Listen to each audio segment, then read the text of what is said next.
Good morning, everybody. Welcome to our midweek thought. My name's Sue. I'm the vicar of All Saints.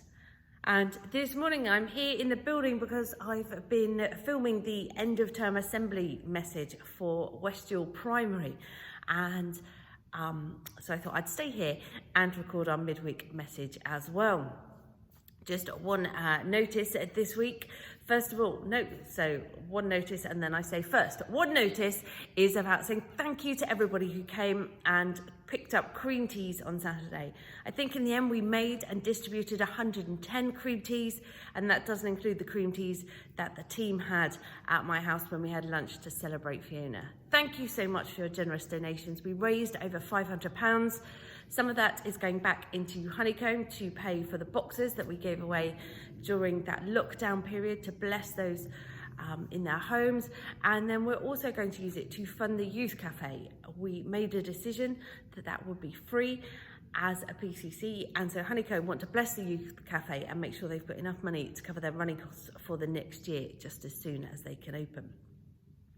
Secondly, what is a notice is Games Cafe are going online on Friday night. We haven't met as Games Cafe during this time. I've got a few online games we can play. It's 7:30. The link for it is in the email. If you lose that and you're watching this or you don't have the email, let me know and I can send you the link and you can come online and play some games with us.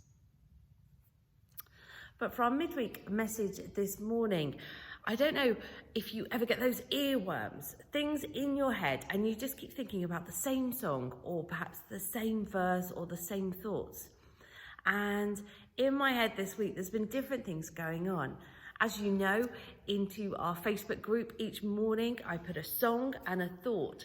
And on Sunday, I put in a gospel song, Leaning on His Everlasting Arms. And I love that song. I love that arrangement. I'm going to see if I can put it at the end of this video, but there's no instruments in it apart from the instrument of the voice and some drums.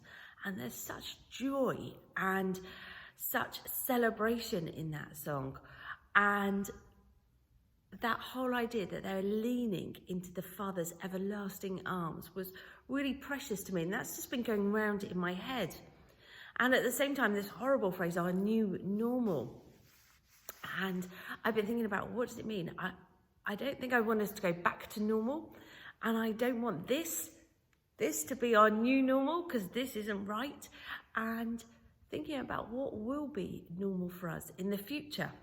And the PCC are going to be starting to consider that. On Monday, we meet online to begin to talk about what church will look like for us in the next season. So kind of the short to medium term and then the long term.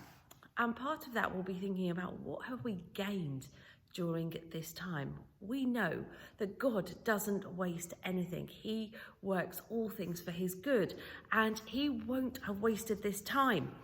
And I was thinking about this passage in Ecclesiastes that I so often am asked to preach on at a funeral. But where Solomon, who is so wise, is talking, and he says there's a time for everything, a season for every activity under the heavens. And then it begins to talk about things like a time to be born and a time to die. And this has been a time where so many have died, where some of us have lost people we know who were precious to us. Some of us haven't lost anybody in our immediate sort of connections, our family or our friends, but we know of people who've died. And perhaps some of us don't know of anybody personally in any way, but the numbers are there to know that many, many people have died during this horrible time. And then it goes on and it says there's a time to plant and a time to uproot. And that made me think about, in church, what have we planted during this time? Well, we seem to have planted prayer. Our numbers in our prayer meeting are bigger than ever. Both our prayer meetings are now meeting weekly. And we're getting 3 times the number that we used to get when we met together in someone's home or here in church. And so that says something to me about, how do we keep that? Why would we want to lose that at the end of this period? We've planted prayer. We've been doing prayer as a series in our sermons on Sunday morning and then in our fellowship groups. And we've got more people in fellowship groups and more fellowship groups running than we did home groups before all of this started. We've planted something about fellowship and community and small groups and discipleship and building one another up. And so maybe there will also be things that we have to uproot, things that we've been doing because we've always done them that way. I think there's a lot of stuff we've managed to change, but we have to be honest about what we can uproot. And I know that many of you, certain people in particular, are looking for that time when it says there is a time to embrace and a time to refrain from embracing. We have missed that embracing. So much embracing happens as you come in the door and you hug one another in the peace over coffee. And we've been in that time where we've had to refrain from embracing. And at the moment that has to continue because that's what the government says is safest for us all. But I want us to think about how do we get that time back together? How do we get that time to talk together, to laugh together, to share together? And so pray for the PCC. We're going to be thinking about what that means for us as a church, how we begin to do these things, how we can include those who are still shielding. It isn't a matter of just saying, right, we're going to stop what we did for this lockdown period and go back to how things were.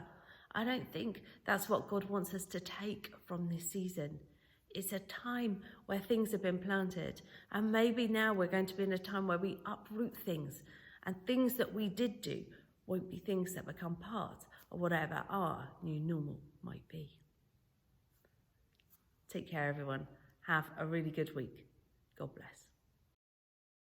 What a fellowship.